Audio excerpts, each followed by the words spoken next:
Hello, everyone. Welcome to the March 2nd meeting of the Richmond Selectboard.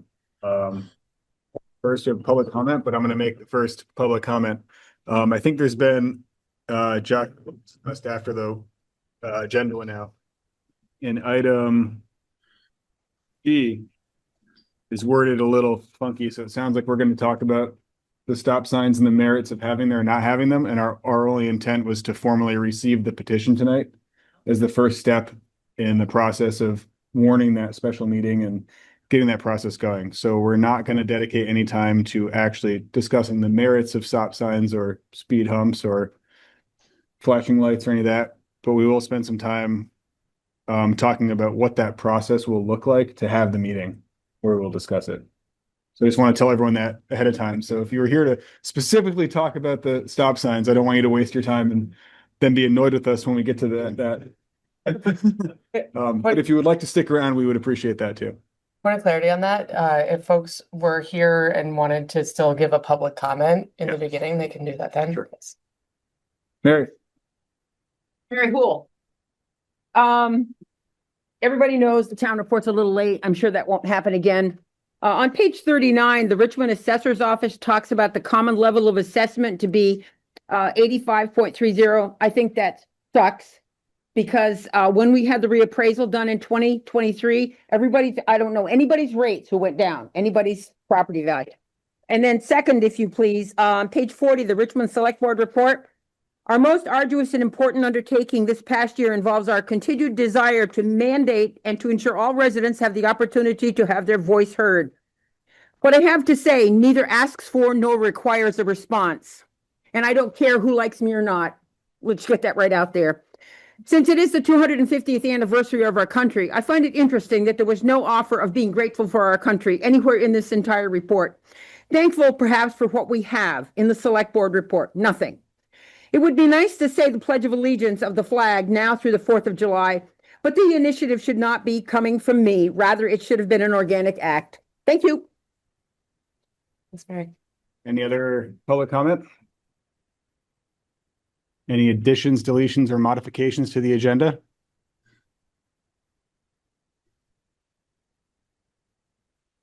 On to the main agenda.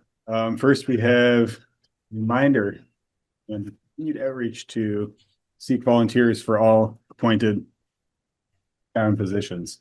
There's a list of positions on the website. Josh, do you know which page that's on by chance? Pull it up so people can see. I'll do that. We encourage everyone to review it. If you have qualifications or interest or time, apply. So right from the main landing page, just a second to load here.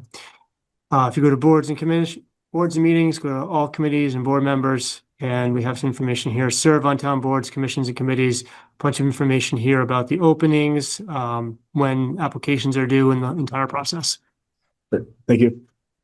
And then we have a reminder of town meeting, which is tomorrow. Starts at 10 a.m., I believe. Is that right? 10 a.m. at Campbell Middle School.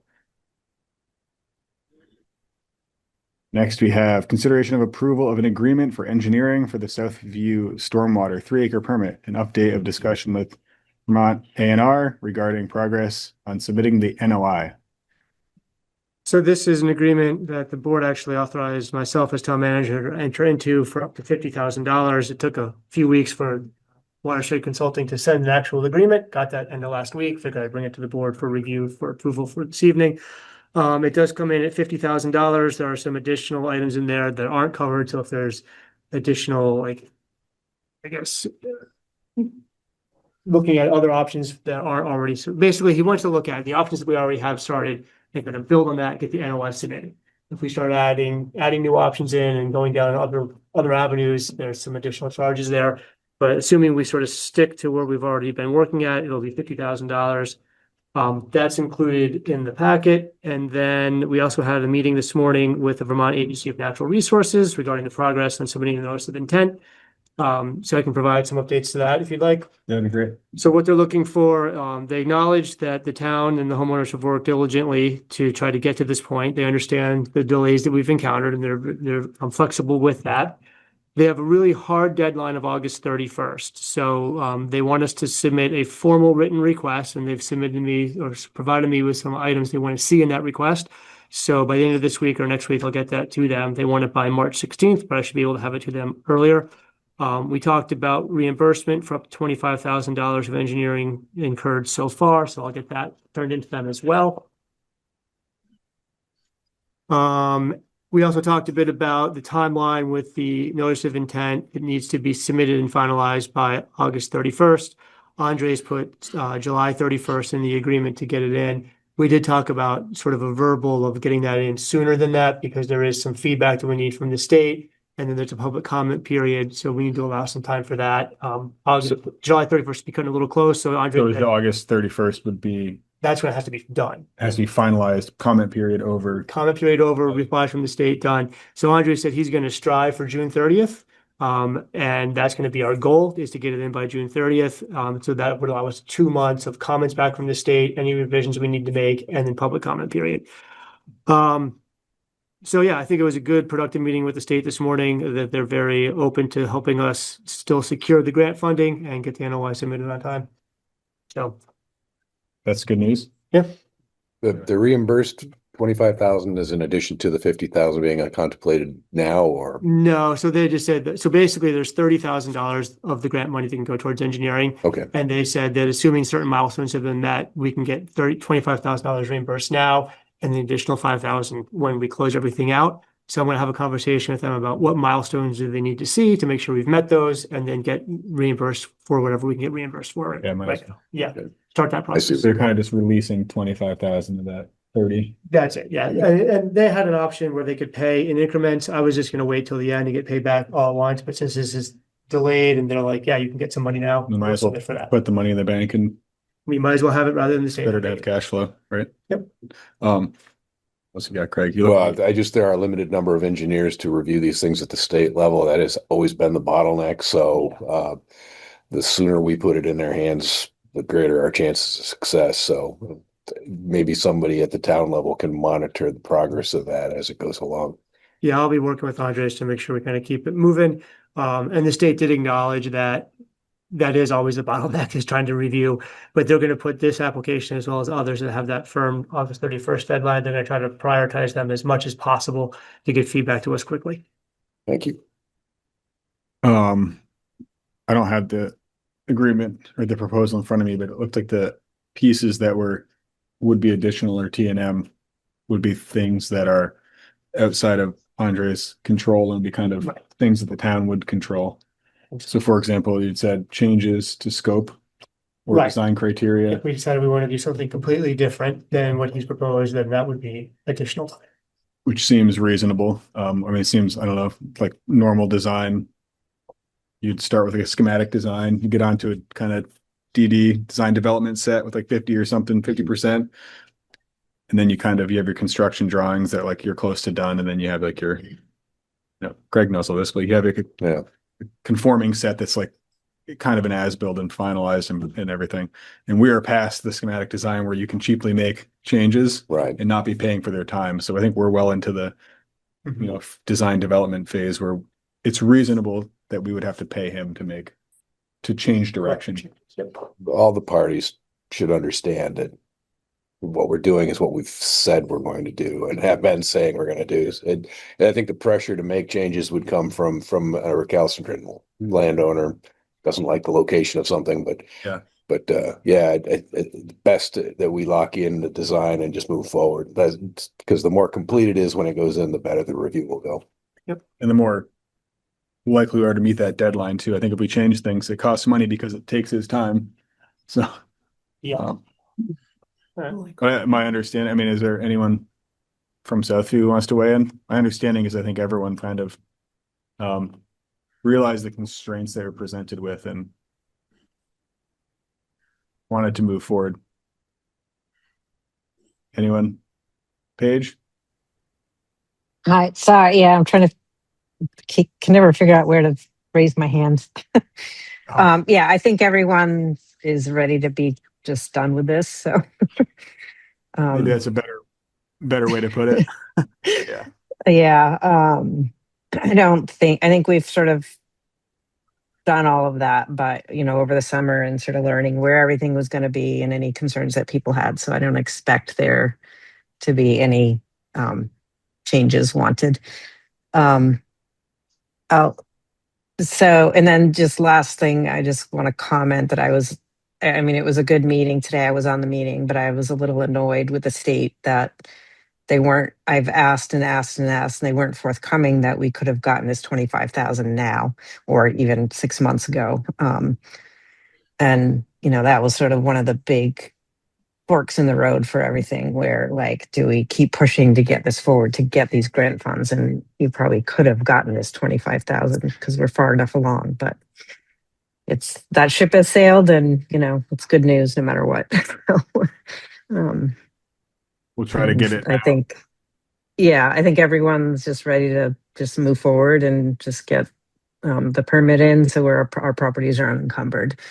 And then just hopefully, I think we've talked about this in the past, but pause on everything until we get the stormwater study utility or stormwater utility study committee gets their report in the next within year, because a lot of this could change once that happens.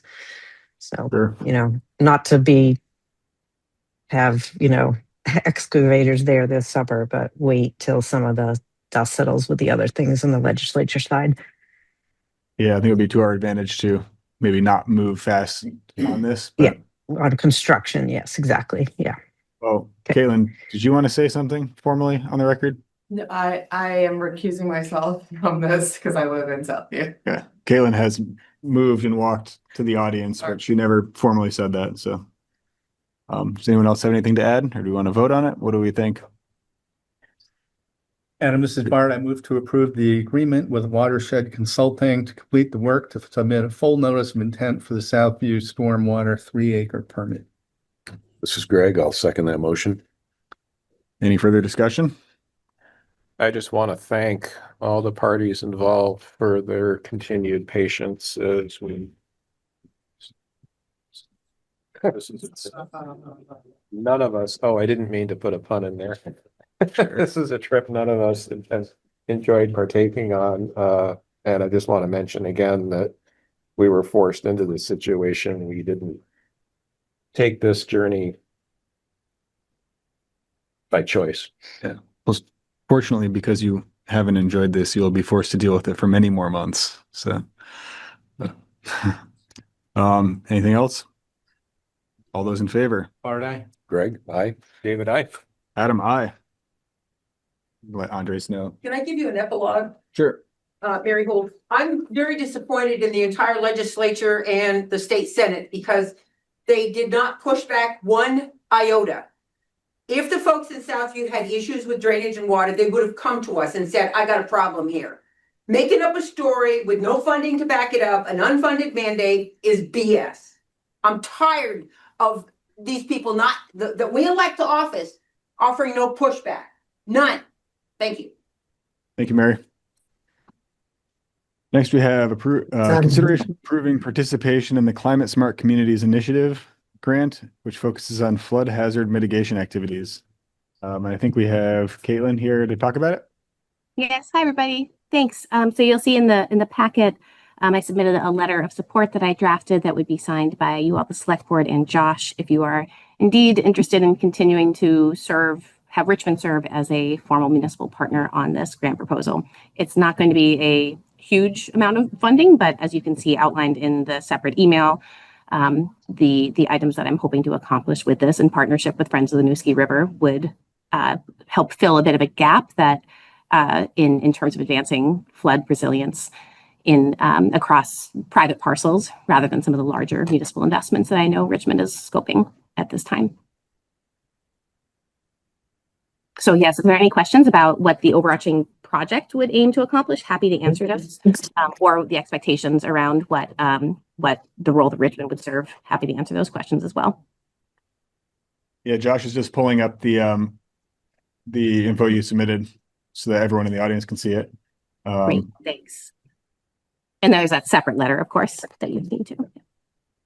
Does the town need to provide matching funds to qualify for this grant? No, not at all. The town can, if the town requires funds, I can include a budget line item for the town. So there are a few small responsibilities that the town would have, including completing a survey, attending 2 webinars, sharing information with me, being willing to share any of the spatial data associated with the stone environmental scoping study that's happening right now. So there are a few, as outlined in the letter, not this little overview of the project, a few responsibilities that the town would have to uphold. And if funds are required to support staff time in doing so, then I can certainly write that into the proposal. So our contribution really would be staff time to support this, but there's no cash outlay from the town perspective. No, Seems not at all. really tight. It's a great, I mean, Pardon me, I'm sorry, I didn't hear what you said, Caitlin. oh, sorry, I was just reiterating that the town would support this by providing staff time, but there would be no cash outlay to match funds. Is that Correct. correct? Yes, and any staff time should be less than like 8 hours total, unless there is interest in more broadly participating in terms of folding any results of the plan and prioritization that emerges from this project into other town resources, such as the town plan, or thinking about how it complements what's coming from Stone Environmental in terms of that flood mitigation scoping study. So yeah, it would only be staff time to the extent that folks are interested beyond what these items are here. Any questions from anyone in the audience online? Any other members? This is Caitlin. I move to approve the letter of support for the Climate Smart Communities Initiative Grant. This is Greg. I'll second that motion. Motion and a second. Any discussion? All those in favor? Bart, aye. Greg, aye. Caitlin, I. David, I. Adam, aye. Thank you, Caitlin. Appreciate your Great. effort on this. Yeah, you bet. Hopefully it'll be successful. Yeah, Thanks. that'd be great. Thanks. Yeah. When do we find out about the grant, just out of curiosity? It's due next week, and then I think end of April, and so it would run from roughly July 2026 through July 2027. Great. It's Thank you. very competitive in this era of Yeah, I federal bet. funds drying up, so might not work, but we'll see. Right. Next, we have Caitlin back with us for consideration of planting a tree near the Volunteers Green Playground and planting a tree at the town center. You want to give us a Yes. quick synopsis of what you want to plant and where? Yeah, you bet. And so Vermont Urban and Community Forestry Program, Joanne Garton reached out about having a tree planting workshop as surrounding Mother's Day, and she can provide a tree, a hawthorn tree. And we talked about doing that where you might recall we took down the oak that Mary, thank you, Mary, for noticing that it was really circling the drain about last year. And so this would be a replacement tree and a kind of community volunteer-led tree planting effort on May 7th. So I'm looking for support to be able to, and sign off to be able to plant a tree there to replace that oak. And so this would be a hawthorn right at that corner of the playground. And then separately, and Mary, I'm glad you're in the audience because Mary has helped secure another tree, an American linden, from Branch Out Burlington. And so a thought there is that we could start to do some interplanting below the maples that are in front of the town center, which are also going to be, they're kind of on the way out within the next decade or so. So if we can start to be replanting some trees in front of the town center, they would ultimately be the shade trees that are now there. So those are 2 separate asks. And Mary, please do chime in if you have any opinions on that front. If now's the appropriate. Oh, thanks. He's great. Baby Rowan's great. Thanks, Mary. Any Mary? questions? Mary, would you like a little plaque or something at the bottom of the tree you're donating, or? No, Okay. thank you. Well, My ashes will be there though. It's all like fertilizer. This is Caitlin. I move to approve planting a tree near the Volunteers Green Playground and planting a tree at the town center. This is David. I'll second. Any discussion? I just want to thank Caitlin and Mary for moving this forward. Yes. Yeah. Yes. Thank you. Thank you both. Huggers. Great. Thanks, everybody. Appreciate it. Thank you. Thank you. Bard, aye. Greg, aye. Caitlin, I. David, I. Adam, I. Thank you. So our next item, Can you read this one? I can read it. I'm gonna make you do it. It's not too the whole thing in there. Well, trying to Even be though I more, told you to do trying to it. be more just, but before we get to it, I don't see Clint here just yet, Oh, it's the town moderator. Take his brother. Okay, no, but Clint was gonna be. Yes, maybe. Over this, he said he'd be here about 7:30. Should we reshuffle it? We'll do, We might want to move one or two items ahead of it just to get.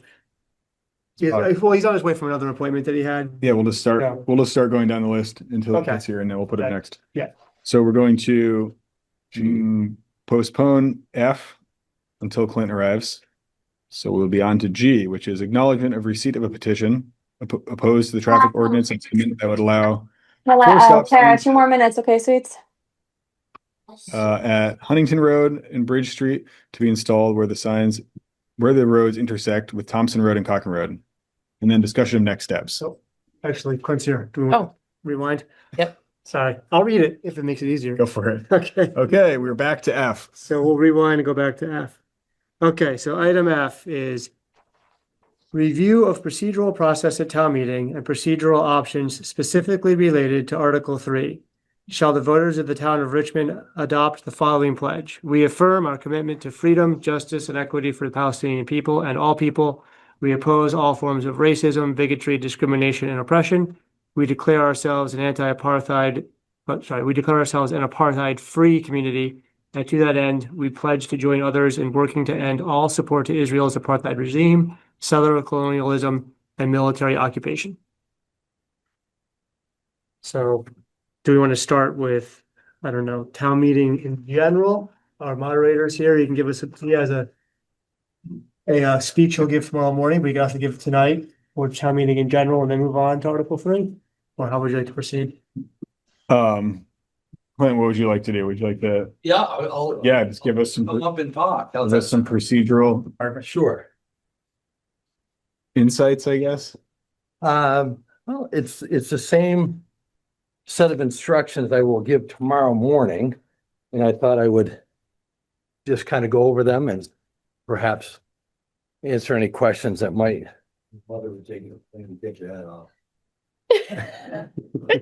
Is that my brother? Yeah. In honor of your mother, I'll take it off.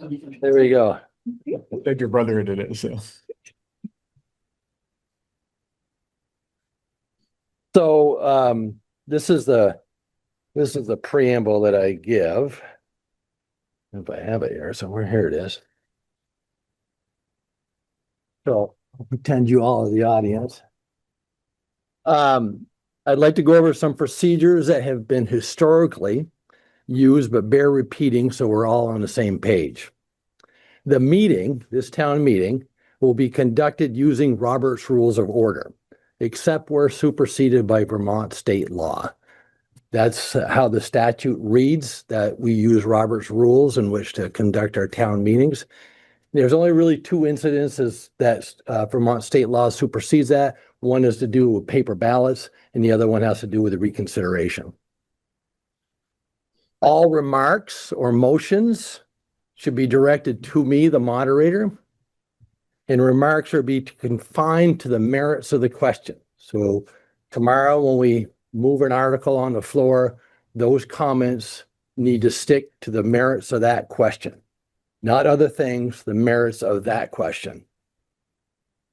All articles must be moved, seconded, and restated by the moderator before our discussion can begin.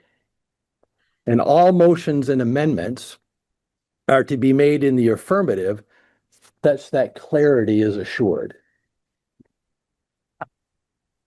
Non-voters may not vote by voice or by any other means. If this becomes a problem, some type of segregation will need to take place such that their voices cannot be part of our deliberation. Voting on an article. There's methods in which to do that. First, we use a voice vote. And then if necessary, I can call for a division of the House, either by standing or by raising a hand. And then we do have, as I alluded to, we do have the opportunity in which to call for a paper ballot. Vermont state law, Title 17, paragraph 2658 indicates that if a paper ballot is requested anytime we wish, providing 7 voters call for such a ballot. That's Vermont state law. All articles can be amended, and that amendment may be amended once. I would ask that the maker of any amendment present it to us in writing, such that I can read it to the assembled. Sometimes people just like to, I amend this and whatnot, and it gets a little complicated. So having something come to the front anyways on a piece of paper is a whole lot easier in which to deal with.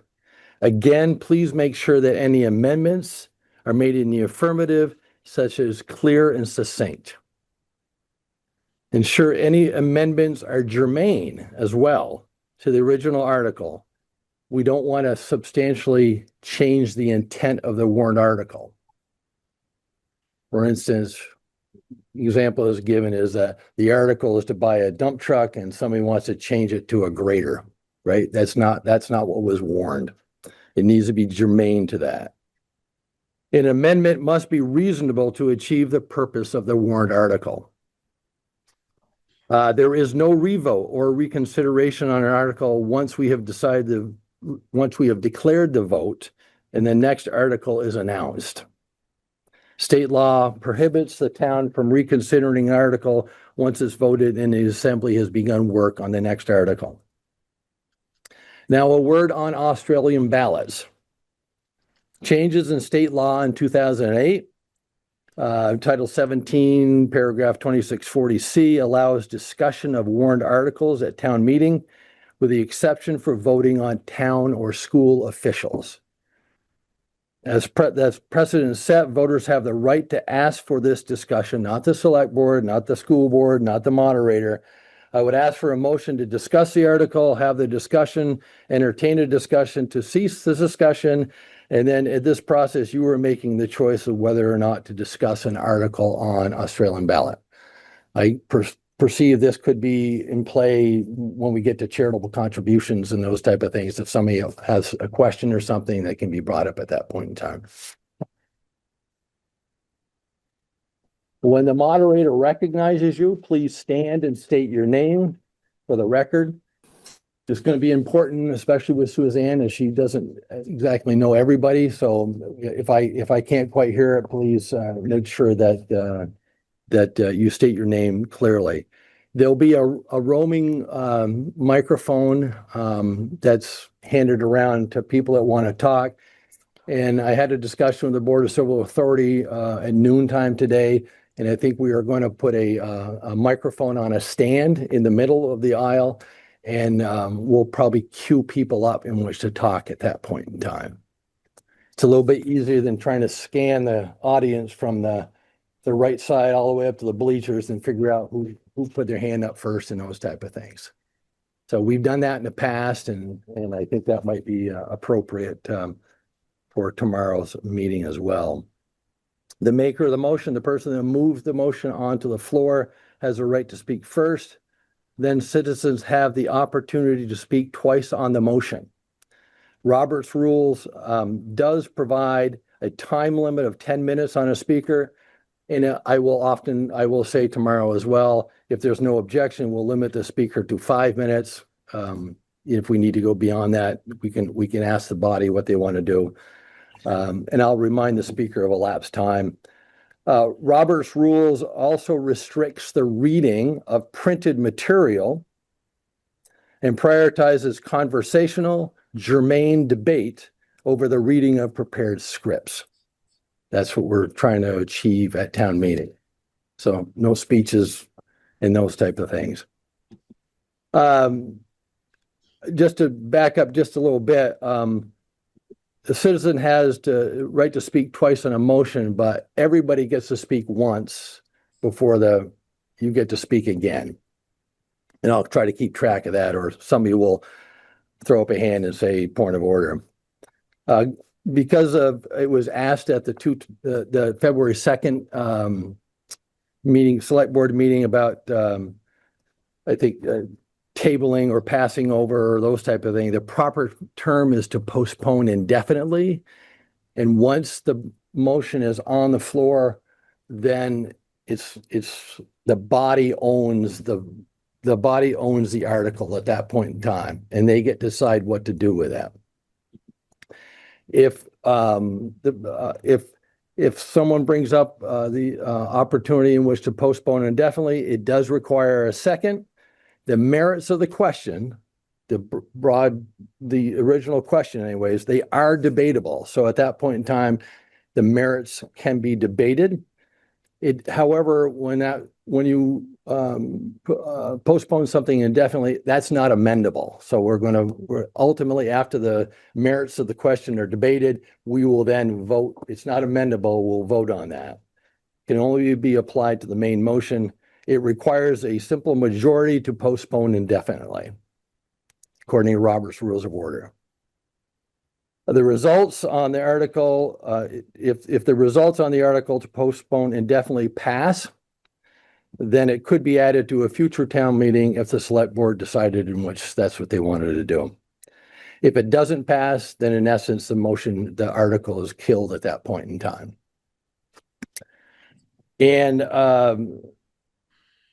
the last point I think on this is calling the question or ceasing debate. Traditionally, in the town of Richmond, we do allow the courtesy that all who wish to speak once get to do so. But if someone calls a question, you need to be recognized by me. That doesn't mean you just blurt it out. You have to be recognized, or if you're in queue in line, something of that nature. All discussion at that point in time must cease. And then we take a vote to see whether or not it requires a 2/3 majority to uphold the ceasing of discussion. That's kind of the preamble. I go on to say, and then we talk about under the last article of non-binding business, that's where people bring up resolutions or other non-binding articles are discussed. And I ask people to write them and bring them forward. So that's more or less the preamble that I give at town meeting to inform and educate the citizens that are there, and that's my pitch. Do you all have any questions or that I can answer for you? Well, thank you for giving us that clarity. Bit of a primer, yes. Perfect. Yeah. Thank you. Yeah. Is that all you need from me? I don't know if there are any questions from the audience or online. Any questions for Clint? This is also addressing Toby Marks, sorry. This is also addressing the procedural options specifically to Article 3, or is he just reviewing the? I'm reviewing procedures for any article, but since this is the only one that's really on the warrant. Right. Yeah, I think the only one that, you touched on the postpone indefinitely. You touched on amendments, call the question. So I think you hit on the items that were pertaining directly to that article as well. Yeah.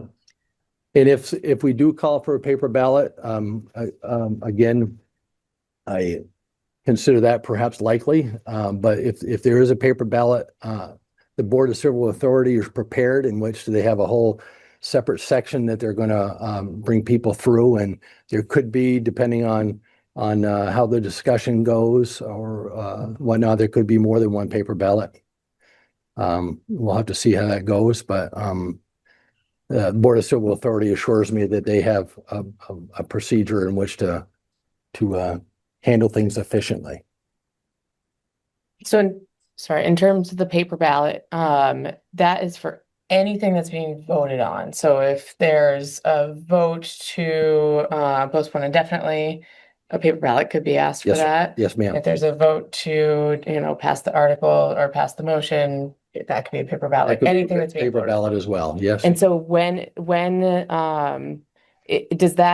is that asked for when the vote is called for that, or how would someone go? Well, about it? it's at some point in time, let's just indicate there's a queue of 10 people that are in front of the microphone, and person number 3 says, when we vote on this thing, I want it to be by paper ballot. At that point in time, I would ask the assembled, are there 7 other voters that would, in essence, second this? And if there's 7 hands that go up, then we kind of put that on the side. And when we get to the vote, we know it will be by paper ballot. Gotcha. Okay. Thank you.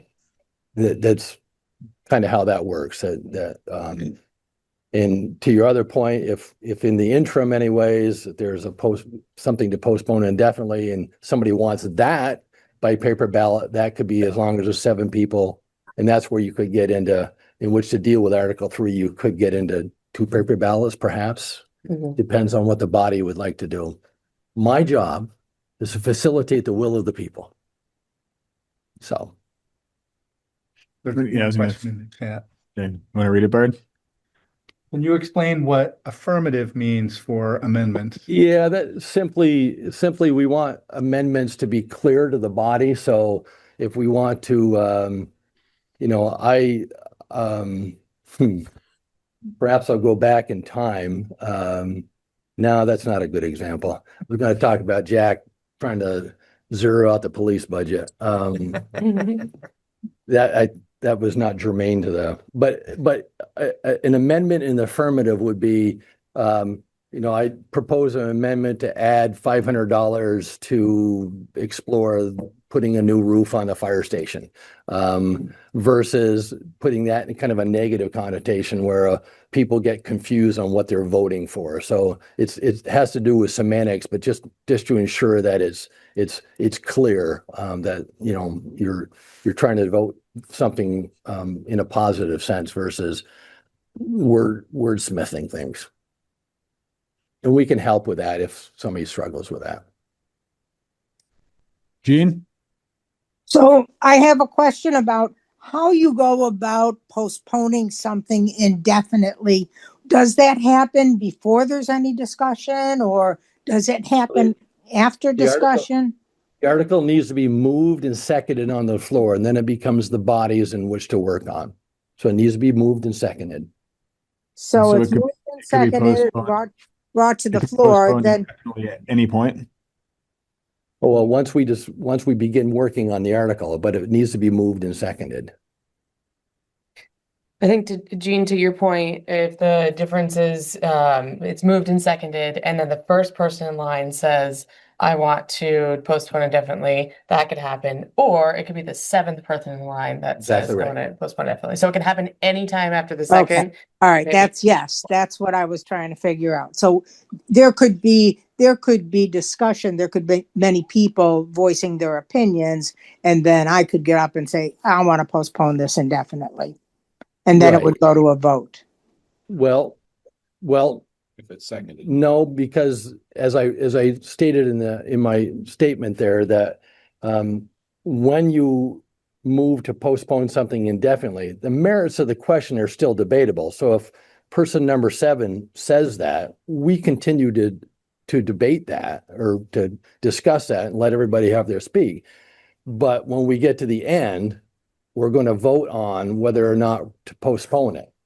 And Okay, if you postpone it and it indefinitely and it passes, then we're done. gotcha. If it So fails- everybody still gets to have Hang their on, opinion. hang on. If it fails, then we go back to the main article and if there's further discussion, we do that and then we vote on that. So. Okay, all right, good. Thanks, that's clear. Clint, could be an emotionally difficult conversation for people. I mean, that's democracy. We have to be able. That's why everybody needs to talk to me. So, what is your procedure if people drift into invective, ad hominem attacks? In what now? If people drift off from the text of the article and start engaging in personal attacks, or Well, that's when I whip out my gavel and I beat it on the, and say, you're out of order. Yeah. Yeah. I hate to do that, but I do have that option in which to, yeah. And if things get really unruly, I mean, we can have the constable come in or whatever, and but we're going to be very civil tomorrow. That's what's going to happen. I think Wafik has a question, and then we have a question in the Zoom world. It will be civil. Always we believe in that. As a matter of fact, if you read the pledge, you will understand it's coming from love and compassion. Well, not violence. I'm dealing with the procedures here, but if things get uncivil, then Please, I, Monique, that comment isn't directed at you or your side of the issue. It's just a broad To be statement that understood, because I heard the front porch forum and people and fear and all that. And all these excuses is to silence people like me. And this is where I differentiate, and I appreciate your work, you all volunteers, but I thought general business, you stand up and the procedures, you said it goes like that. Somebody will second it. This is in general business. Somebody will second it. It will be discussed. People can ask for postponing or not. That's why we went after signing 5% of registered voter of the town. This is to overcome something like that. It was the decision of select board that to put it on writing and to be sent maybe absentee ballot, etc., etc. Here is the difference. It seems like the results of absentee, the written article is different than article to be on the floor. And I don't know where in the Vermont Charter or Richmond Charter it says that. I missed most of that, but or are you saying that that we as a board changed the language of the article as you originally presented it to us? Not the paper ballot. Oh, Same article. If you decided it's an article, you made it an article and has a number 3. If you decided to be written and send it by mail and people will vote for it, you know, it's not going to be on the floor to be discussed because a lot of people already voted before they entered the well, room. just remember that even if it's on So Australia, this is the difference between general business and article. That's why the article, it should be voted on yes or no. And by doing that, if the majority says no, it's postponed definitely. If they say yes, it will pass. I can only speak to the procedures, but once the article is moved and seconded on the floor, the body owns it. It's not owned by the select board. It's not owned by it's on the warning, and now it's owned by the body, and the body gets to decide to do with it. And they have those procedures that they can employ if they so desire. And even as in Underhill, it's on Australian ballot, but even they have the opportunity in which under the Vermont state laws that changed in 2008, they can discuss Australian ballot items as well. So it has that opportunity. Just one thing on the Australian ballot, the town of Richmond has voted to put budget items on Australian ballot, but has not voted to put Correct. general public questions on Australian ballot. So that's why we couldn't put it on Australian ballot. It had to be on Floor vote. the floor vote. It would require, it would have required a charter change to put a non-budget item on the Australian ballot. Right. And some towns have done that, but It actually probably wouldn't be a charter change because we voted a year and a half ago to put the budget on Australian ballot. So it's just a vote. It has to be Okay. voted at a public meeting to move it to Australian ballot. Okay. But Stand corrected. it hasn't been voted. We would, so there was more to it. Yes. As it sits now, we can't do that. We can't do that right now. Could have. I see the question about, does the maker of the motion get to speak prior to a move on the table?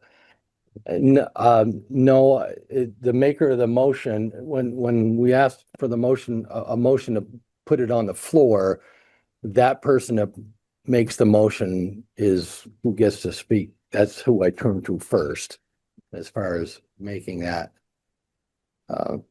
Whoever I choose that say, I make the motion to move to the floor, and let's just call him Spike. And then Spike would talk first. Go to. May I ask a follow-up to that, since that was going to be my question? Sure, go ahead, Emily. Thanks, guys. I guess to follow up with that is there could be therefore, I guess and I think Bonnie just also just followed up in the chat about this, is the person who's brought the article forward, do they get to speak before someone gets to jump ahead of them and try to postpone indefinitely this article? Because I think this sort of addresses also what Wafik was just talking about, which is there could be a scenario where the people who have brought this forward don't even get to speak, and that seems inappropriate. Well, just remember that whoever speaks first, even if there's a motion to postpone indefinitely, we still debate the merits of the question. It's not taken off the table. So Okay, so no matter what, this will have the opportunity to be discussed. That's correct. The only time that debate can be ceased if someone calls a question, and that Great. requires a 2/3 majority in which to cease discussion. Okay, well, I hope that everyone can at least sort of be present for a really a fair and honest and kind discussion, because I think that there's I don't want to say too much more about this, but I know that there's been work being done by all parties that have brought concerns and questions forward, and I think it's going to be really meaningful and powerful. And so, yeah, thanks. Thanks, Emily. Yep. Go to Patty and then Bonnie. I'm going to pass over to Bonnie because Emily basically just said what I was going to say. So it sounds to me like, Clint, you're saying that once the article has been seconded, no matter what the third person says, we're still going to be able to discuss this. Right, unless the third person says, I call the question, and then the body would have to decide whether or not they want to cease debate. On person number 3, it's very unlikely that 2/3 of the people are going to vote to cease discussion. That's just my experience and whatnot. So yes, that regardless of whether person number 3 goes to move to postpone indefinitely, we'd still have a debate on the merits of the question. And then once we got done that debate, then we would vote upon postponing or not.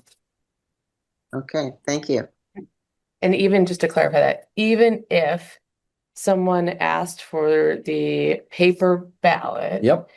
Everyone that's in that line, let's say, still gets to have their turn. They could, unless person number 5 says, call the question, and everybody says, call it, and then we cease debate and we move right to a vote. Only thing that can stop the line. Correct. So we'll have this discussion. And just remember that you speak once, and then it goes around a second time, and that's it. And there's a limit to there's a time limit and printed materials, those type of things. Just be conscious of that. Bonnie? Actually, thanks, Adam. All of the conversation that's happened has clarified what I was trying to communicate, and I just was in the chat too. So lowering my hand. Great. Thank you. Gene? Thanks, Clint, for the clarifications. This has been really helpful. You're welcome. I always love to have people at town meeting. Okay. Yeah. So my last question then is, if somebody wanted to actually take it off of the table, how does that happen? So there would be no discussion about it. I don't, if I came up and I said, I want to take this off the table, I don't want to even discuss it, then what would happen? How could that happen? I think that by virtue of the fact that it's on the warning, we're going to have a discussion on it. If I'm understanding, the only way that could happen is if the first person in line calls the question and 2/3 of the room agrees that the question should be called. Okay. That's kind of what I was thinking would have to happen. You'd have to be first in line. You'd have to say, I want to take this off the table. Then it would have to go to a vote, and it would have to be 2/3 of the room. You're talking about ceasing discussion on it. We'd move right to the no discussion. Just take it off the table. Don't even talk about it. That's unlikely to happen. But I think, Gene, if you But I've heard a few people say that they would like to see that happen. So who knows what's going to happen tomorrow? But I think if you want to table it indefinitely with no discussion, the first person would need to make a motion to table indefinitely. That would need to be then seconded. And then the next person needs to call the question. That would have to be approved by 2/3 majority. And then the question would be called, which would be to table it. And if that passes, it tables, there's no discussion, and it's tabled. How Okay. likely that is, I don't know, but that would be the process. So it would be But- two people making two. So separate just remind everyone, and it's been our tradition in the town of Richmond, that everyone should be able to speak on an article. Mhm. The civil thing in which to do. Thank you, Clint. Anyone else have any questions? Thank you for coming in the Yeah, night thank you. before. Thank you. We'll see you at town, all of you at town meeting tomorrow. Yes. That was the most comprehensive synopsis of town meeting procedure I think I've heard you give, so. Well, I came by it honestly. Dad did it for 40 years, so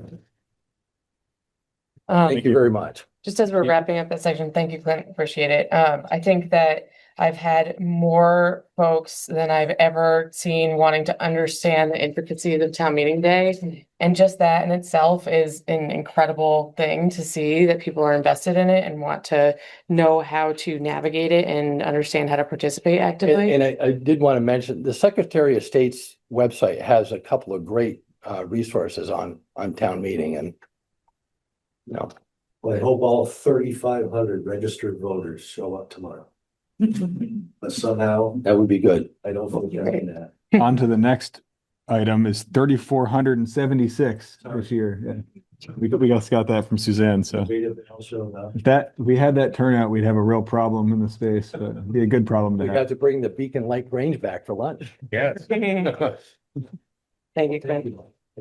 Thank you. Next, we're on to back to item G. So acknowledgement of receipt of a petition opposed to the traffic ordinance amendment that would allow stop signs at Huntington Road and Bridge Street to be installed where these roads intersect with Thompson Road and Cochrane Road, and discussion of next steps. Josh, do you want to give a synopsis? Or I guess the petition was received on February 18th. So that I think that a lot of the procedure is going to focus on dates and timeframes and stuff. Sure. Right. So it was received on the 18th, and the select board needs to warn. I guess the first most important thing is Suzanne did confirm that this meets or exceeds the threshold needed. So it's a valid petition. The threshold was 174 votes. There were 183 confirmed signatures of registered voters in the town of Richmond. So we need to warn a public meeting within the first 60 days. That meeting does not need to take place within the first 60 days, but we need to do the warning within 60 days of February 18th. Is that correct? Yep. And then that meeting can take place outside of the 60 days, outside of that 60-day warning window. Oh, I know we had talked about this and I didn't realize you had mentioned that. Yeah. It's on the ballot. So it'll be voted on by Australian ballot, not a special meeting of the select board. So there will be no voice vote on this.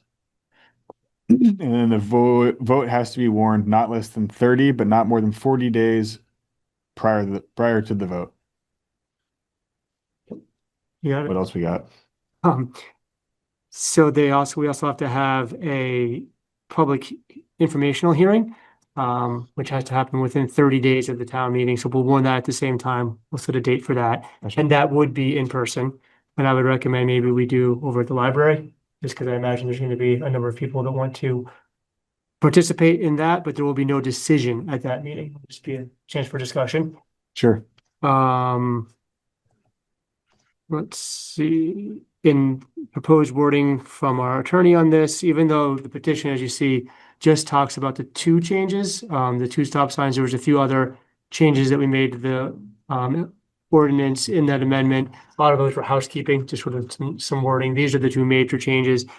But the attorney advised that basically the petition comes against all amendments made on January 5th. So the proposed wording is, shall the voters of the town of Richmond disapprove of the proposed amendments to the town of Richmond, Vermont traffic ordinance approved on January 5th, 2026. So that will be the article that will be warned. So I think really what we need to look at is, we're kind of looking at probably a May timeframe for a vote by the time we would get this approved, get it warned, get a date all set up. So we're probably looking to late April or early May. I think, I'll talk to Suzanne and the justices of the peace as far as what would work for them for an actual date. Suzanne, our town clerk, is initially thinking just do it right here in the town center. People can do early voting, and then even day of, she'd have a few extra justices of the peace there to help check people in and do the voting. We don't need to reserve the school space for that. And then I think it's just trying to find so we need to talk to them about what date would work for them, and then find a time within that 30 days that would work for the select board for an informational meeting at the library and when they would be available. So few different things to coordinate. I'm thinking maybe like an off Monday for the board might be best, since Monday nights are usually wrapped up. Okay. Greg, maybe so. Is there another, I'll see what the library has as far as availability. Are there any other days of the week to like absolutely avoid? Like I wouldn't do a Friday or Saturday evening. I was gonna say Friday or Saturday would be a bummer, but like, is there like Tuesday, Wednesday, Thursday, anything that's like really off limits, or it might depend day by day based on your schedule and I frequently have conflicts on Wednesdays, so Okay. it's not every Wednesday, but it's more than half of them. Okay. I have gymnastics on Thursdays, but I can skip it if I need to. I have babysitting on Thursdays because my wife has gymnastics on Thursdays. Don't shy away from Monday just because I made a face. May is for Mondays first. Just Your to- face was not recorded in the record. But I'm Thank just looking God. for other dates that if Monday doesn't work for the library, like they might have an every Monday night event happening over there. I would say Tuesdays and Tuesday might be Thursdays are good. tough, just to give credit where credit's due. I don't know if Caitlin is, but I know my wife is at least preparing for an international gymnastics competition. Oh, my. So Okay. it's in Canada, so it's not that far. We're very serious competitors. It sounds more serious when So if it's on a Monday, maybe Bart couldn't make it on a Wednesday. We got a few different conflicts. We only need 3 members for the informational meeting too. So it Perfect. sounds like if both of you were absent on a Thursday, the other 3 would be Monday. available. Bars are here on a Wednesday, the other 4 would be available. All right, what I'll strive to do is come back with a few different dates. and it's just informational. We're not transacting any real business. So Correct. Yeah, it would just be a and if it's just 3 discussion. of us. Yeah. Just enough to have Public a quorum to open. Public hearing? Yeah, so Yeah. it basically just be open for the public to, kind of debate as you would at a floor vote, but then knowing that the actual vote would be all by Australian ballot. Sure. So I'll come back with a few dates that you guys can look at the next meeting, as well as a few dates for the actual vote based on what Suzanne says. And hopefully we'll have a warning for the next meeting and we'll finalize it. So, I have a random Yeah. question that didn't occur to me till now. I apologize for not asking you when you did prepare. Is there a means to have this vote happen as a voice vote at a special meeting, or is that not an option? my first reaction is probably not, because it's in our charter that says it has to be by Australian ballot. The only way I could think to overturn that would be if you voted. Sounds complex. I'd have to look into that and see. So- I don't love. So I must be missing something, but I thought it was they're asking the select board to take a vote, No, so just the way it's written. let's see, hereby request the select board, a vote on the question disapproving. So Oh, okay. it's for you to warn a vote. Yeah, but that's how any petition against a proposed amendment would be. It goes right to Australian ballot for the town charter. I am reading in the notes here that you have too, that like the people could go in and vote early. They needed to, so it's not Great for- to be there. Yeah, it's good for Or something. getting turnout. Weeks of early voting, which I think, Suzanne's been open for early voting for the last couple of weeks already. So people can come in and vote for items for tomorrow over the last couple of weeks. So it spreads it out a little bit. That's good, especially since this wouldn't happen at a regular town meeting or town meeting day. Everything we can do to raise turnout would be good. Okay. Go ahead. Must be missing something. So they're having a public hearing, but then is there a meeting to discuss this some more along with the? We'll have a public meeting where we can openly discuss it and debate the merits of, or discuss this proposal or the question on the petition. Sorry, I was drawing a blank. And then after that, there would be an Australian ballot vote. But not There's another meeting. There wouldn't be another meeting. It just people come in and vote. Exactly, yeah. So this would be similar, I guess it'd be most similar to how we do the current budget vote, where we have working sessions and we talk about it and we hash it all out, but ultimately we don't make any decisions there. We go and we make a decision on a ballot. So similar to that. Good. Toby Buxton. So will the select board provide information as to how the decisions were made and why they made the decisions to put, whether it's 3 or 4 again? Yeah. Do you provide information on why the decisions were made and what reasons you have and how you will determine that it was successful or not successful to do it? Will that information be available prior? Because that could sway people one way or the other. Yeah, I mean, I think right now everybody's obviously going by emotions and whatever. Yeah, I think we haven't thoroughly thought about how we're going to do it all, but I think that's an important piece of it to explain. It wasn't. We left it up. Voters left it up to you. Yeah. To make the It decision. wasn't just a quick decision in our end, like what happened in one meeting, but all the information to put the info out there, we could present that in maybe in a more clear and concise way than I can reiterate off the top of my head right now. Gotcha. And then trying to think what else.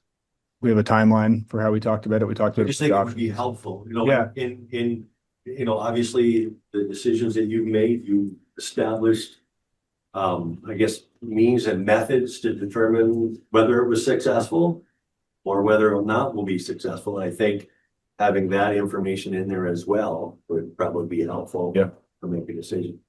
Part of the timing, I think, is we would want to have this informational, or special meeting ahead of the beginning of early voting. Is that correct? I think it has to be within 30 days, and I think early voting might open 30 days in advance. I'll get that detail for you. Very good. You can put it at the beginning of that opening. Maybe not before, but very early on. Well, we'll put it as early in the process as we can. Okay. Yeah. Go with Bard and then Jeff. So 2 other quick thoughts. First, we didn't say this, but I just want to confirm that we'd have actually the wording of the article for voting at the informational meeting, so people can look exactly what they're voting on versus the petition itself. And the other thing that many people may not know or recall is we had a transportation committee and a study done of this intersection. So there's a lot of history here, and I'm not going to try to review it either here. Go to the Chittenden County Regional Trend, they have reports going back to 1992 and all that information. There doesn't specifically mention that intersection in some of those reports, but well, there is one that does. Yeah, this latest one. Yeah. So I think, Yeah. I'm assuming that people have looked at all that information, but I think. Well, where I was going is beyond the written stuff, we might ask members of the former transportation committee to at least attend and give their perspective on what they talked about for a very period of time. I think that would be helpful, but I think again, it would seem like how are you going to measure success? How do you know that what you did is going to work and make a difference? Is it, because traffic's backed up to fires? Is it because bicyclists that come from out of town decide they don't want to wait in line and they ride on the sidewalk? I mean, I don't. This is a good topic for the informational meeting. No, but I think because the select board made the decision to vote on it and do it, in because obviously these people that signed the petition I totally get it. feel different. And I totally understand. And I think we should talk about it, but in deference to what we warned tonight to say we were going to talk about process and not content. My inclination is to say that is content that we should talk about at the informational meeting. Jeff? Thank you for taking my question. My question is procedural. How much will this vote cost to do? Do you have any kind of estimate on how much an Australian ballot cost with paying for the poll sitters and the Board of Civil Authority, and is there an expense involved in printing the notices? Is there an expense involved in having this vote? So the Board of Civil Authority doesn't get paid, so there's no additional cost to that other than their donated time, which we thank them for. We don't need an official ballot printed outside of house. We can print something in-house on cardstock with the question and yes and no. So there'll be some minimal cost to the cardstock and to the printing that we'll do here in the town center. And then I think there's a warning in the paper that usually costs a couple $100 to put in. So I'd say altogether under 1,000 pretty easily, pretty safely.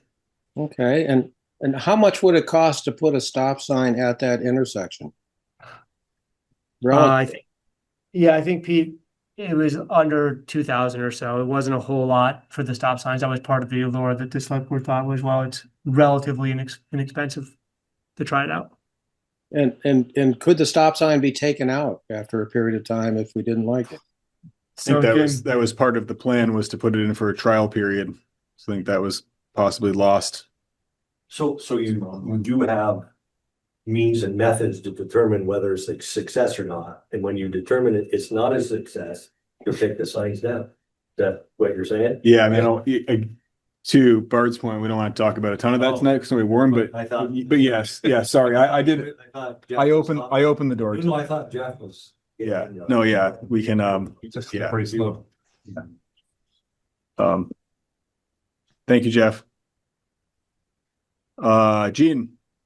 Yeah, thank you. I would like to ask that you make available at the meeting or prior to the meeting, the data that Linda Langer put together last year or the year before last and presented to the select board when these discussions on that intersection started, because she gathered all the information from the state of Vermont statistics and she put it all together in a nice spreadsheet and presented that to the select board. I looked in my email. I thought I might have a copy of it, but I don't. But I would like to see that made available for everybody to view, because it showed, regardless of what the state said is the potential for accidents at that location, the data that Linda put together showed what the actual accident rates and incident rates in that whole corridor were. So up at the traffic light versus down at that curve. And I think that would be really helpful information for everybody to have. And then to Toby's point, what prompted you guys to really say, yeah, let's go ahead and put those 2 stop signs in?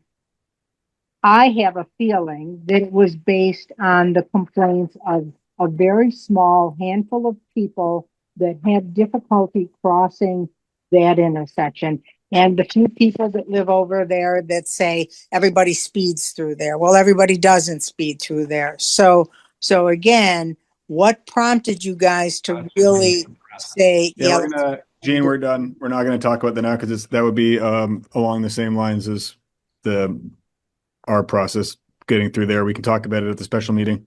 Yeah, well, that's what I mean. And so yes, I would like to have that. I would like to have that information at the special meeting. And I would like to have the data that Linda presented at the special meeting. Sure. Thanks. Caitlin, I'm gonna have Aaron, I'm gonna have Caitlin go quick and then to you. I just want to say, if anyone hasn't used localminutes.org yet, you can ask a lot of the questions, and I just tested that we're talking about in terms of history and in terms of information that has been discussed over the last year and a half or so. You can use that as a resource if you're looking for something to get your hands on beforehand, in addition to whatever we put out. Great.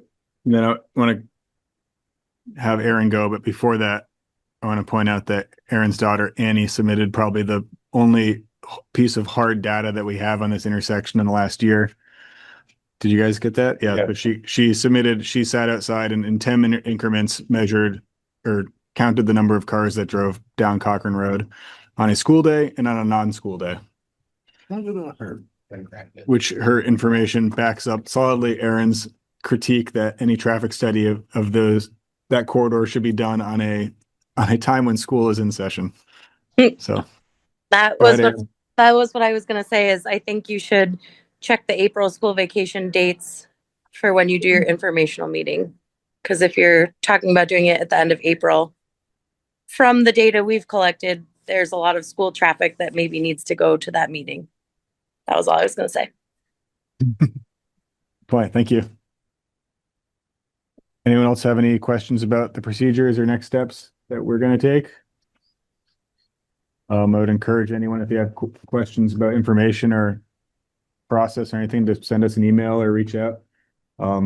Glad to talk about openly what our process was. I don't think, to get a little bit out of the warrant item, I don't think that any of us thought this was the absolute perfect solution. So I would lead with that. So I think we're all willing to talk about our thought process and willing to change our minds on it. So next we have everyone. And I would just add, going back to local minutes, you can find all that information there, but I'm just really happy that we'll get the opinion of anyone who would like to vote on this so that we can have a lot of public input on it. Engagement is great. Thank you. Thank you. On to our most exciting item on the agenda, as everyone's walking out. Please stay. No. Engagement. Engagement is great. Engagement is great. Next we have consideration of approval of request for an easement and approval of related notice of sale of municipal real estate for one, an existing wastewater line that serves 10 East Main Street but runs under the municipal parking lot at 27 Bridge Street. Apologize. And two, an existing concrete pad for dumpsters at 10 East Main Street that is partially on the 27 Bridge Street property. So this is related to I guess it's the old Market building, now Green Sea building on the corner of Bridge Street and Route 2. They were in the process of selling their property, and during the title search, it became obvious that they had a water and sewer line serving their property that ran through town property without an easement. They approached us about formalizing the location of that line with an easement. We have gone back and forth. We're broadly in favor of it. We wanted to put some language in that, I think if anyone is watching online, you can see what the shape of that sewer line is. So if this ever needs to be dug up for any reason, we want to straighten it out and bring it to current code. And then there were some other concerns just about kind of the sale. It would be a sale of town property because we would be selling the easement rights for that location. And then the other portion is a concrete pad. You can see on the bottom right-hand corner, that's about a little, ballpark half and half on their property and on the town property. And there was apparently a verbal agreement some number of decades ago to have that in place. So we want to formalize that with an easement to protect both the town and the property owner moving forward. You have anything else you want to talk about, Josh, or as far as procedural stuff? I guess just procedurally, I included a draft easement for the select board in the email to the board, as well as a notice of sale. I didn't put that in the public packet because technically it'd still be negotiations with Green Sea if you wanted to change anything that you didn't want public. Happy to share that with the public if you guys would like to right now.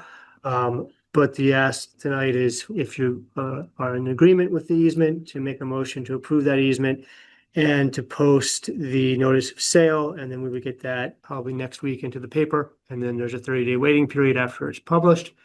And then we would finalize the sale, assuming a petition was not brought to stop the easement. So I didn't see a drawing or a plat actually delineating the shape and size and location of the easement presented in the packages. Did we have something to pick that up, or can we make that a condition of the sale that it get delineated on the engineer's plans so that future people will know what we're talking about? Yeah, you could probably add that into the easement. Let me see here. What was written on there? I think, because the easement talks about, 10 feet either side of the line, but you'd like to see that 10 feet on the actual site plan. So you can see. Yeah, it's an encroachment on that piece of land, Someday the town may sell that to somebody to build housing on or something, and it should be located. Yeah, I mean, the easement talks about a 10 foot either side of the sewer line, but we could update that site plan and put that like as a dotted line to show where it actually is. Given how crazy irregular that sewer line is, I think a 10-foot easement is plenty, but the thing may meander all over the place within a 10-foot easement, is my thought. And we certainly wouldn't want to end up giving them 20 feet on the corner because it takes a weird turn. Yeah, I think, yeah, my concern is that we give them an easement for this based on the location of the existing line, and then when that line is straightened out at a future date, we want the easement to reflect. If you want to do it in a meets and bounds description, that's probably legally more durable. Most of the time when there's a land dispute, they would go to the written meets and bounds description recorded in the land record. I mean, I can show you what it says here if you guys are okay with me sharing this. You want me to share the easement? Yeah, let's please. Yep. Let me find the spot on the easement that it says it so I can zoom in here.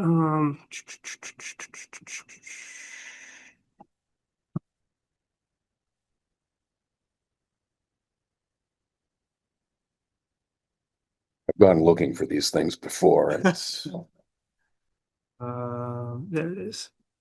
We're gonna make sure when we put it in there, we reference the old oak tree and the. Yeah. that's right. Okay, so here it is. That the sewer line easement shall be considered to be 10 feet in width, center on the new location. Oh, wait, that's on the new location. Where's the old location? Oh, so we do have a provision for the easement to change shape when the new line is put in place. So this is Perfect. being a Okay, I 10-foot wide easement for the use, maintenance, repair, and replacement of underground sewer line. Said sewer line is located near the southerly boundary. So it talks about where that is. It's 10 foot wide. So I think it's actually only 5 feet on either side because it's a total of a 10-foot wide easement. And then to Adam's next question is, there's a section in here that says, grantor may request in writing either the sewer line be, read the whole thing. In the event the current sewer line needs to be replaced, grantee shall provide written notice thereof to grantor, and grantor may request in writing either that the sewer line be moved so that it is a more straight line from its source to the grantee's property to its connection to the sewer line of the property located easterly of the grantee's property, or that the replacement sewer line be located on the grantor's property in a reasonable exercise of grantee's sole discretion. Then the sewer line shall be replaced and the location desired by the grantor, and the sewer line easement shall be considered to be 10 feet in width, centered on the new location of the sewer line, or if extinguished, is no longer on the grantor's property. Can you So- show exhibit A also? Yep. While we're here. That is what we were just looking at here, this one. There's a weird red contour line on this. That's the sewer line, Yeah. yeah, that is oddly shaped.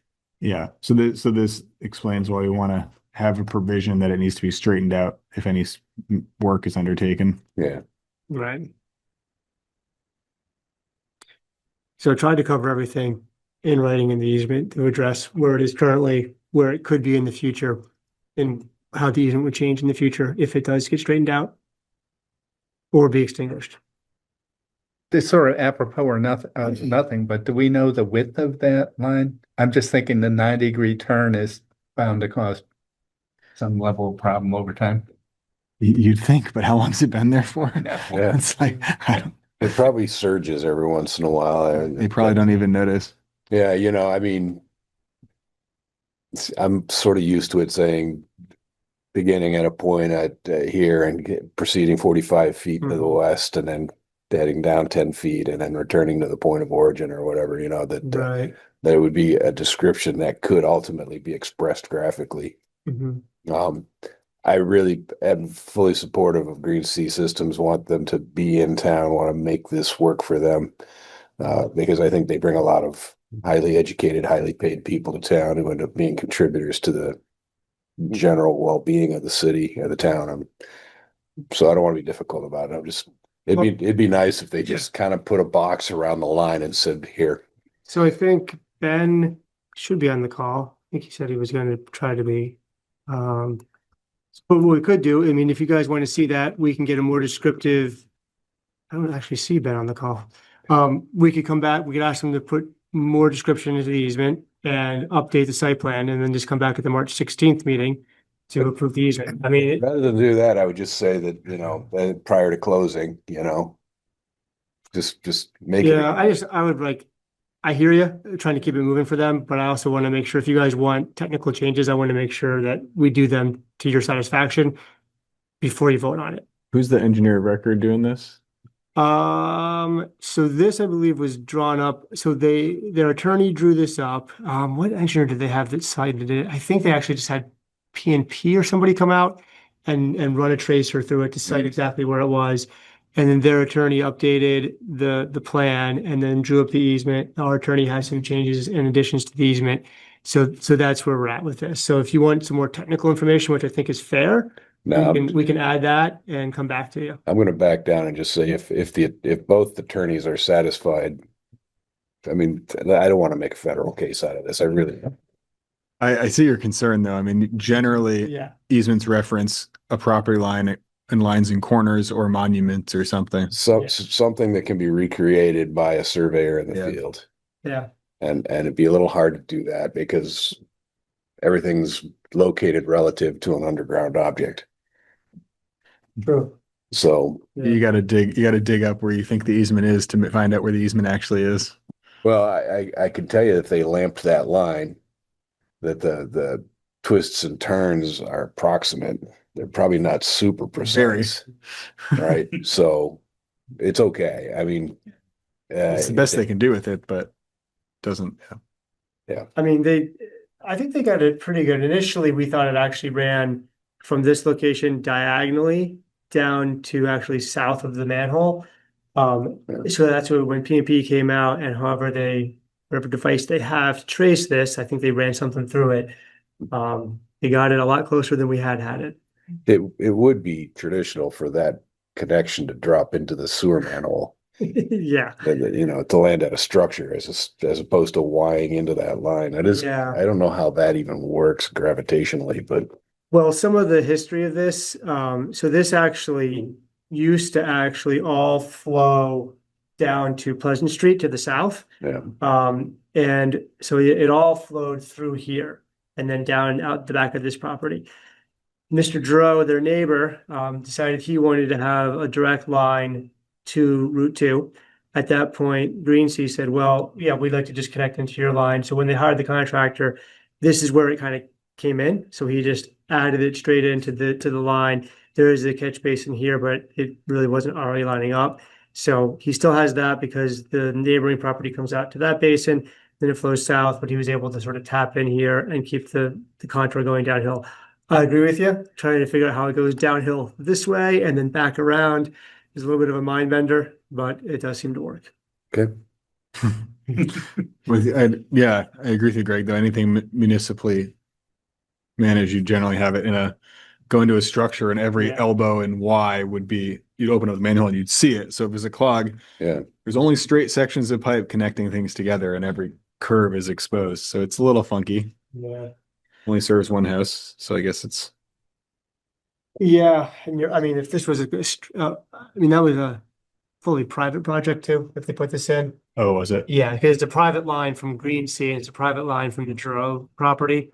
So this was all done between the two of them. Our guys made sure that it was going to flow and connect into East Main Street, but all of these connections was really put together by the two property owners.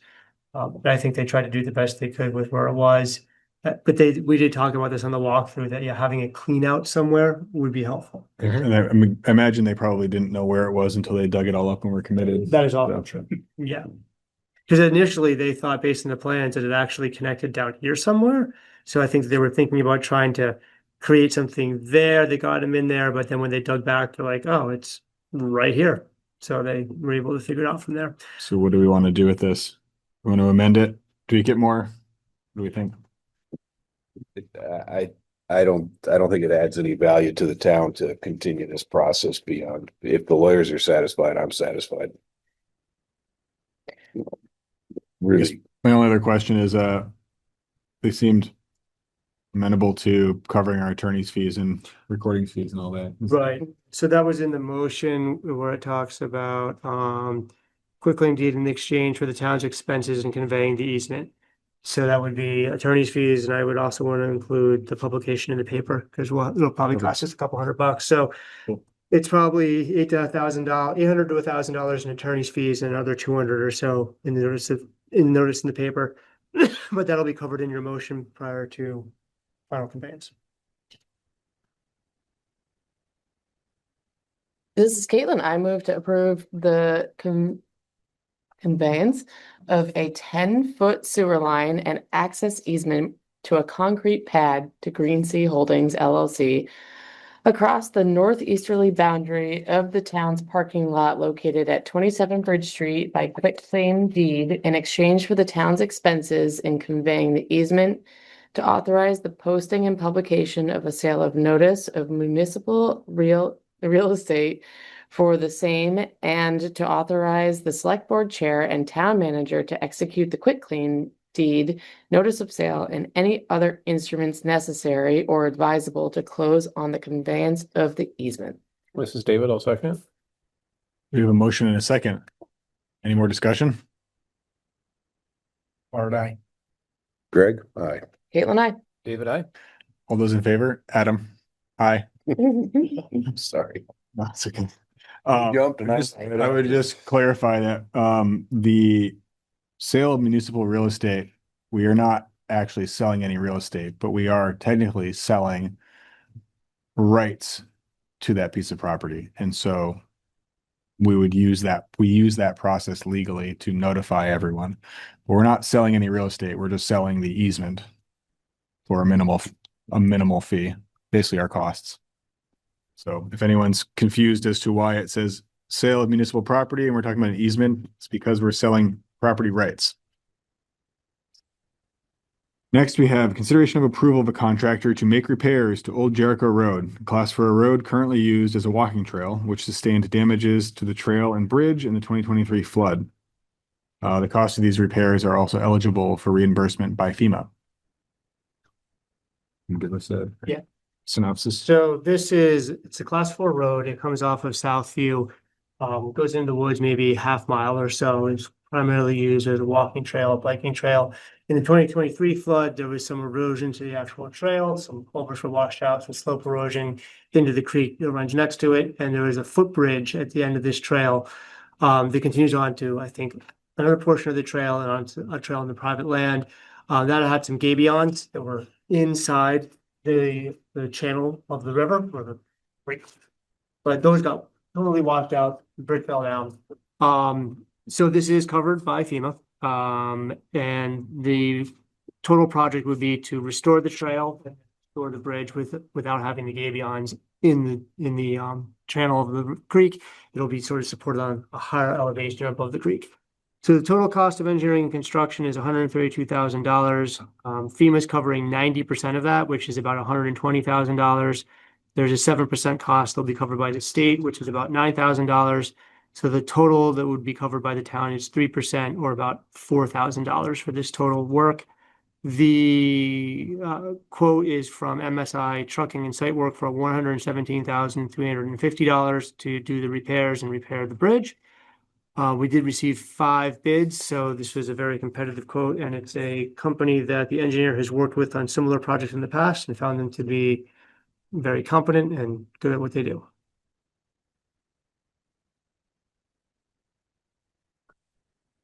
I didn't realize that was a road. I never knew that was there, yeah. Yeah, I know it's there. I've walked it. It's beautiful. Yeah, it's class 4 road. So technically you could drive a 4-wheeler down it. Probably not in its current condition. Or a plated dirt bike. Or a plated dirt bike. Have I that. did not do that there.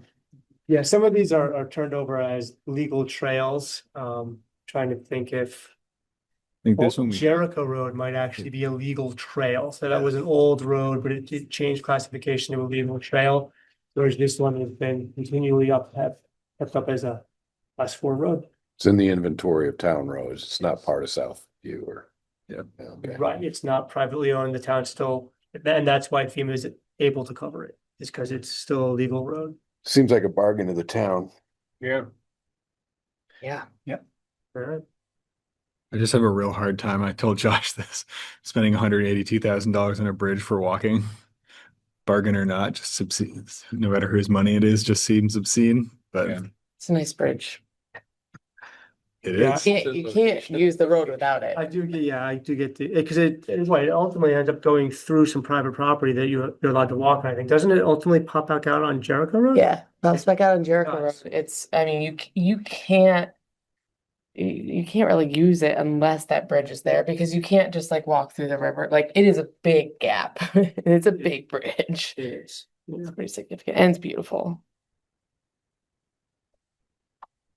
Still seems like a lot of money for a walking trail. But it's like 1/3 of the total cost for the town forest. We're throwing at a bridge. But It is a good, it's more than like a plank.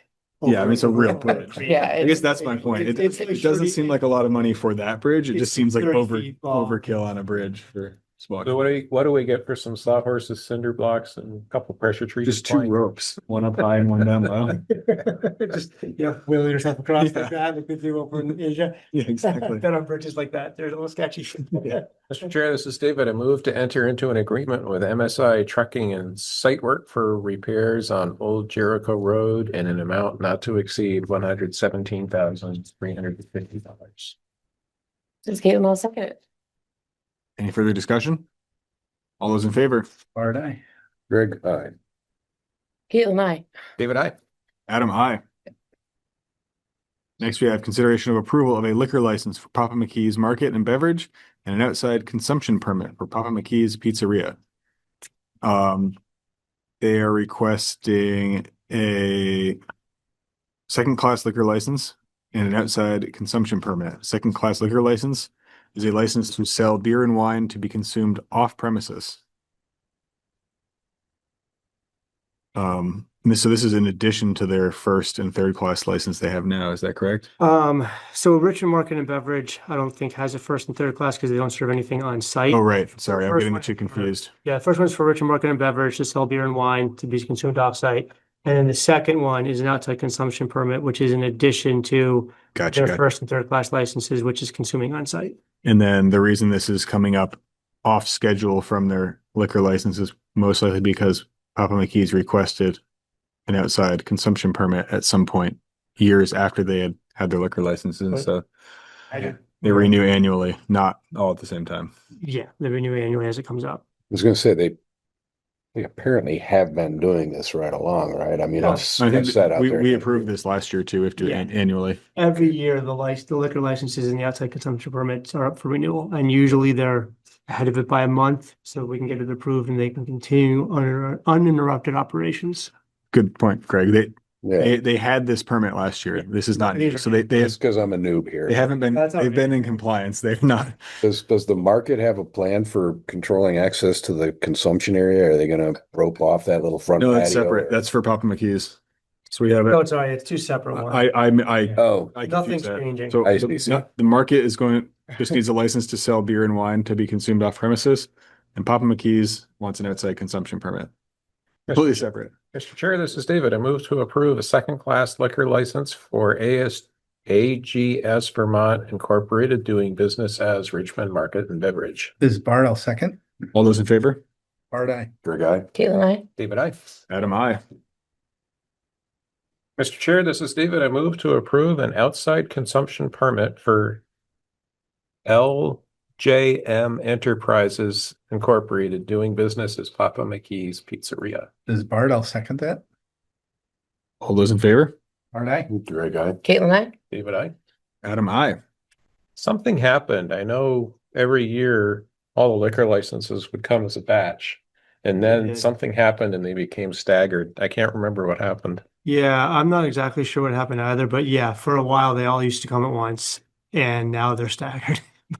Yeah. I don't know how everything got a little off cycle, but Seems like a step in the wrong direction, but yeah, it was kind of nice to have one meeting where you just did. Yeah, but clean up them and you moved on. something changed with DLC or something. next we have draft motions to approve minutes. Mr. Chair, this is David. I move to approve the minutes from the February 17th, 2026 meeting. Just Caitlin, I'll second. All those in favor? Bart, aye. Greg, aye. Caitlin, I. David, aye. Adam, aye. Mr. Chair, this is David. I move to approve the minutes from the special meeting held on February 23rd, 2026 to hold a public informational meeting. Ms. Bart, I'll second. All those in favor? Bart, aye. Greg, aye. Caitlin, I. David, aye. Adam, abstain. Next, we have purchase orders. We have some funky purchase order Me too. stuff going on, right? Yeah, well, Pete's just trying to get a lot of his equipment ordered, so. So there's a the few- first two are related to replacing the existing Ford F-550, kind of smaller pickup truck size plow truck. It sounds like Pete has reevaluated and thought that an F-350 would be more economical. Sounds like he's going to get a four-door so they can all pile in to do stuff in the summer too. Nice. Also is saving us a bunch of money. Yeah, it'll save about $6,500 all told, so. So the cost after trade-in, right? This is the cost after trade-in. I thought it was before. So yeah, so the cost before trade-in is $90,000, $90,497. In the budget, it was at $97,000 in the capital plan. And I think we have a planned trade-in. Did I put that in here? What kind of F-350 are we buying for $90,000? Well, it also includes a plow package. No, it's not. Yeah, it does. So the first purchase order. Plow package is separate. The truck's Yeah, only 66,000. Oh, okay. That 90. Oh, okay. Yeah. Gotcha. The Oh, that's a reasonable price for an F-350. so the F3 is 6,600, 6,700. Yeah, And this thing has like actually, he does have the trade-in of 40,000. So his total is 33,000 Yeah. for the truck after trade, and then it's 17,000 for the plow package. So that's a total of, I guess, after trade, we're talking closer to $50,000 for everything. That's with got a wing 40,000. plow on it too. It's not just a front plow. This doesn't have a wing plow on it. You sure? Yeah, not an F-350. The last one did. Not for $17,000. That's just a Fisher. That's what a Fisher plow costs mounted up these days. Also, $66,000 is cheap for an F-350 these days. 90,000 is not unreasonable. It's just one that has leather interior and a sunroof. Last time I bought a Fisher plow, I couldn't believe it was $3,500. It's like what the wiring harness costs now. Yeah. Okay, so we have two POs, one for the purchase of the truck minus the trade-in, and then we have one for the purchase of the plow. This is Caitlin. I move to approve purchase order number 5192 to New Car of St. Albans for the purchase of an F-350 pickup truck in the amount of $33,031 with funding to come from the Highway Capital Reserve. Ms. Bart, I'll second. All those in favor? Bart, aye. Greg, aye. Caitlin, I. David, aye. Adam, aye. We have one more. This is Caitlin. I move to approve the purchase order number 5191 to Iroquois Truck Bodies and Sales for the plow package for the F-350 in the amount of $17,466 with funding to come from the Highway Capital Reserve. Ms. Bart, I'll second. All those in favor? Bart, aye. Greg, aye. Caitlin, I. David, aye. Adam, aye. And our next two purchase orders are related to the one of the dump trucks that we approved at last meeting. It looks like previously approved dump truck for $152,419 did not include a warranty, which was an additional $15,999. So it sounds like Pete shopped around a little bit and is now coming back. Well, he had the quote already for the $147,000 one. Which includes the warranty? Which then? includes the warranty, yeah. So once you factor in the warranty costs, this the new dump truck's approximately $20,000 cheaper. Yes. Yeah, so he wanted to void the purchase order to our Charlie Boys that was approved at the last meeting and then get a new approval for a purchase from Allegiance Trucks for a very similar truck that does include the warranty. Good on him. Yeah, it was good that he caught that. And yeah, he said that when he asked for quotes, he asked for them to include the warranty. And they didn't include it. And when he finalized the paperwork, he looked at it and he was like, That's the second time he's caught on this. So we called him up and it's like, how much is the warranty, guys? And I said, well, it's $15,000. He said, nope, we're not doing that. It's not. So, Okay, so we need to void purchase order 5187. So, Mr. Chair, this is David. I move to void purchase order number one. I move to void purchase order number 5187 to RR Charlie Boys for the purchase of a new dump truck in the amount of $152,419. And this is Greg. I'll second that motion. All those in favor? Bart, aye. Greg, aye. Caitlin, I. David, aye. Adam, I. Mr. Chair, this is David. I move to approve purchase order number 5189 to Allegiance Trucks for the purchase of a new dump truck in the amount of $147,565 with funding to come from the Highway Capital Reserve Fund. This is Caitlin, I'll second. All those in favor? Bart, aye. Greg, aye. Caitlin, I. David, aye. Adam, I. Great. And then we have one more purchase order related to a tractor. And before we move on from that issue, can I just ask a question? Sure. What happens with the secondary package that went with that dump truck, the dump body and? Does that cost remain the same and we just? it was a separate vendor. Yeah. It'll still this That's whole new Viking, truck. right? So they're compatible. We don't have to make an adjustment for the change in make and model or, okay. Yeah, I think So that. The Charlie Boys, what make was that? Mac? It says it's a Western Star. Oh, Charlie okay. Boys. And the And- other one's an international? The other one is Yes. it's international. International, yes. Yeah, the plow package I think should be transferable because Pete didn't flag that as something else we needed to change. And kudos to Pete. No, for it's a good catching question.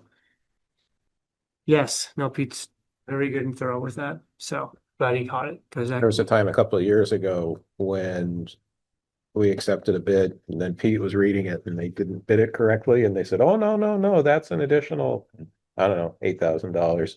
So we went with the conforming bid and the vendor, who I won't mention, actually came to a select board meeting to tell us that we needed to, no. Okay, so the next one. Again, seems like a cheap tractor. Well, it's a Kubota. It's not green. I said, I should have said inexpensive, not cheap. They're not. Mr. Chair, this is David. I move to approve purchase order 5193 for a new Kubota tractor with bucket. I'm not reading the right line.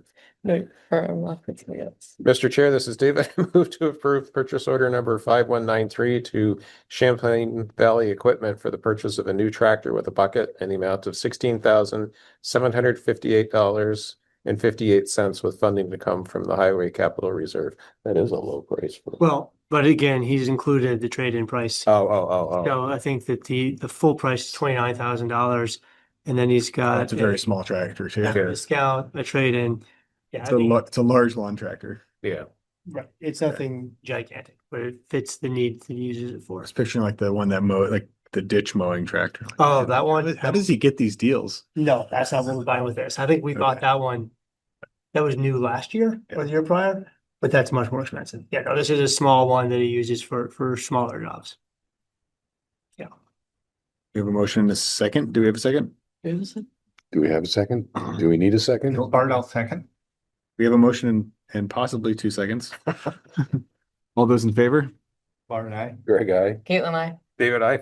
Adam, aye. I'm laughing because I've never worn this sweatshirt and I never really would have worn this sweatshirt. And I didn't really realize. Oh. But I'm advertising, which is also why I didn't motion or second that one, just in case. They can put a free sweatshirt in there too.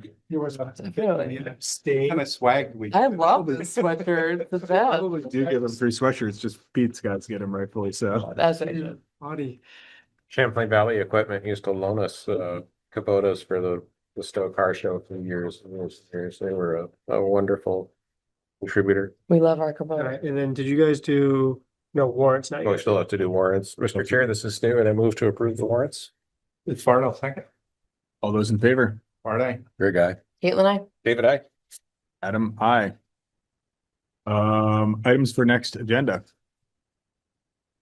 Stop sign. Yep. Yeah.